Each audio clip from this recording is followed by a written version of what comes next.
जिस चला हवेले विद्या के सैया फूट गई किस्मत हमरो के मैया जिस चला हवेले विद्या के सैया फूट गई किस्मत हमरो के मैया हमरा तो रोटी अपन नजूरी हमरा तो रोटी अपन नजूरी टोले टोले टोले टोले हे गौवा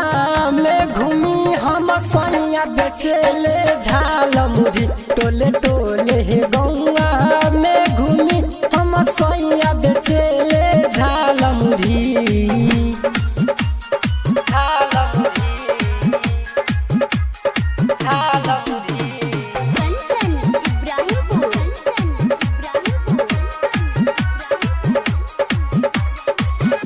कहला सयगुआ बबी हो खाना बेचाए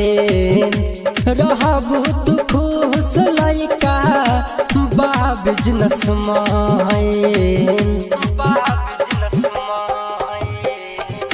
कहला सयगुआ बबी हो खाना बेचाए रहबू तू खुश लइका बा बिजनेस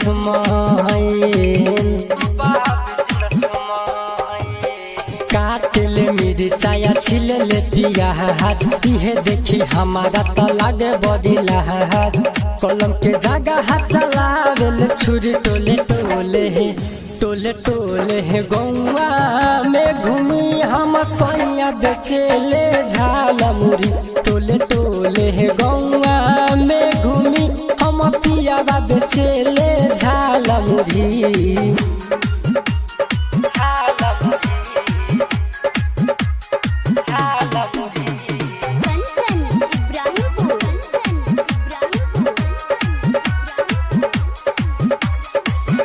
रंजन राइटर दुखावा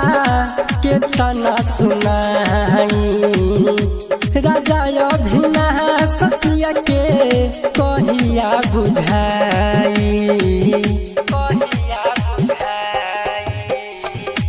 रंजन राइटर दुखावा के तना सुनाई राजा अभिना सत्य के कहिया बुझाई भुकुर भुकुर हो गेले उनकर घरा बहाली उठावा के लहाली कानावा के बहाली कहेले कबो नहीं छुट्टी मजबूरी टोले टोले टोले टोले हे गौवा में घूमी हम पियावा बेचेले झाल मुड़ी टोले टोले हे गौवा में घूमी हम सैया बेचेले